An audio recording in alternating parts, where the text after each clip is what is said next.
At some point, you're going to realize that you're going to have to be alone and isolated at some point in your life in order to discover your path. I've been seeing a lot of people online and lately in person talk about, I feel lonely right now, or, I'm not doing much right now and I'm isolated. I feel isolated. And on surface level, that may seem like a negative thing. That may seem like this is, the last place people want to be. We're social creatures as human beings, and we need to be surrounded by, people we love, people that love us. And I get that, and I think that's true. But I do also think that there's a time in your life where you're going to have to be isolated if you're ever going to redirect yourself. If you need to hit a U-turn on the path that you're going right now, be alone, be quiet in the dark, and start to listen to what God is telling you, what the universe is telling you. A lot of times, it's great to be surrounded by friends, people we love. Not so great to be surrounded by people who are toxic, who don't bring much, who don't offer much as far as value into our lives. But those who have had time to be lonely, even if they are surrounded by family and friends, those who take the time to isolate themselves, I think they often find that they find the most clarity, they build the most strength, and through being and through that training time, through that season of isolation, they become clear. Now, what do I mean by, isolating yourself or being lonely or just having that time to yourself? I do believe that part of that requires you to be separate from people. It doesn't mean you have to be separate all day. Doesn't mean you have to be separate for, 3 months with no communication, because realistically, that's probably not realistic. But if you take time at certain points throughout the day, whether it's your morning, your afternoon, or evening, because that's all we really have as human beings, find out which part of the day you can take an hour to yourself, 2 hours if you're lucky, to get quiet, to not have your thought process polluted by other people's opinions, by other people's suggestions. And not that there's anything wrong with that. People's suggestions, people may have great suggestions. People may bring great insight to the path that you're supposed to be following in your life. But sometimes it may not sink. It may not pierce your psyche or pierce your belief if it's coming from an outside source. In sales, I've been in sales for most of my life. And one of the first things I remember being told is that sales is a transfer of enthusiasm, and that people don't like to be sold to, but they love to buy. And so one way as a salesperson, we would encourage them, take ownership in their purchase, is to just provide information. And once you provided enough information and we showed them the transformation, they were then able to feel great about deciding to buy and not being sold to, which can often lead to, I think it's called buyer's remorse, right? Feeling like, even though I wanted this product, I feel like the salesy salesperson sold me on this. So it doesn't feel as good as them being like, what, this makes logical sense. Let me go ahead and purchase this car or this home or these clothes or whatever the investment or whatever the purchase was. So I think you can run into a similar situation if family, friends, co-workers are telling you should do this, you should try this, you should try that.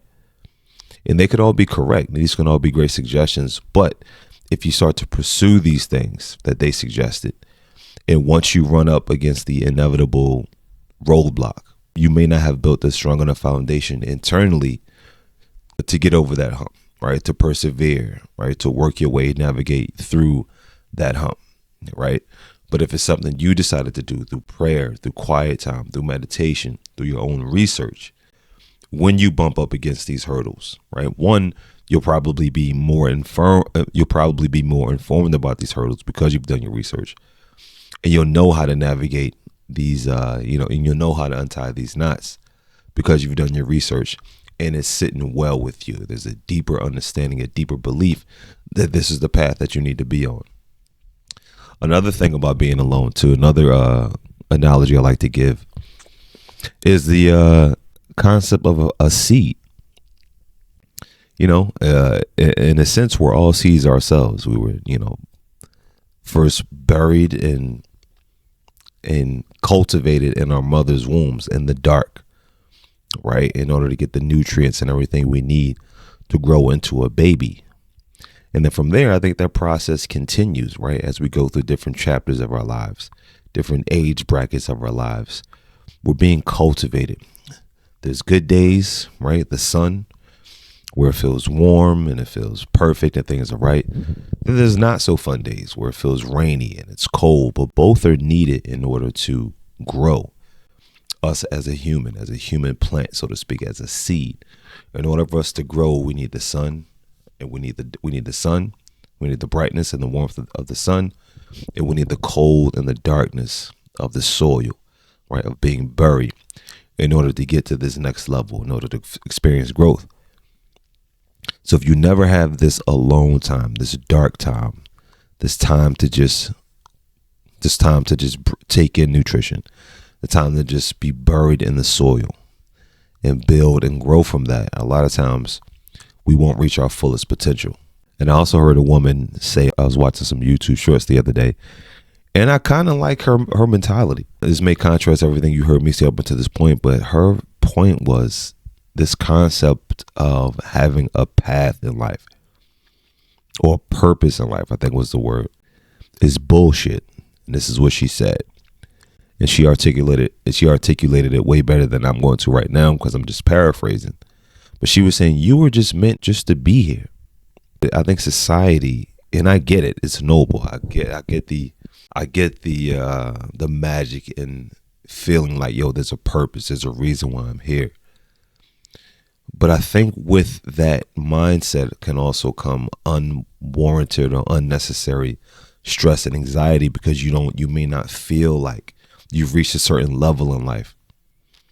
You may not feel like you've done all the things you were supposed to do in life, because your job is not providing that. And a lot of times we feel like our job is supposed to, the thing we do to make money is supposed to also be our purpose in life. And I'm not saying that doesn't happen. It does happen.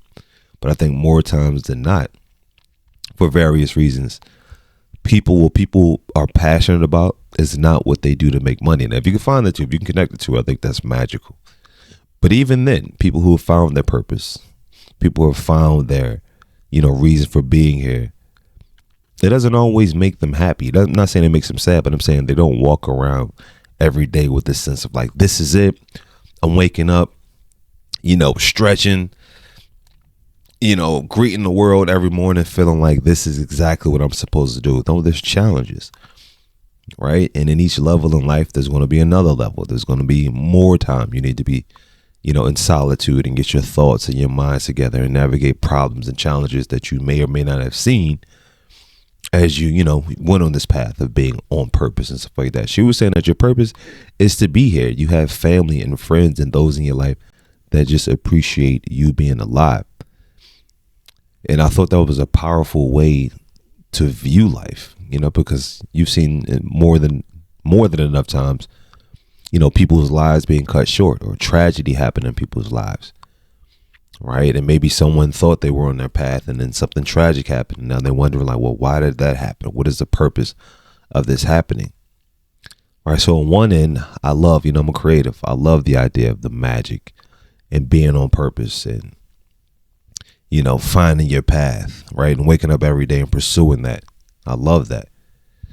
But I also think there's, sometimes you need to have a split personality in life and be a bit more stoic about the reality of this experience we call life, where things happen, right? And are they bad? Are they good?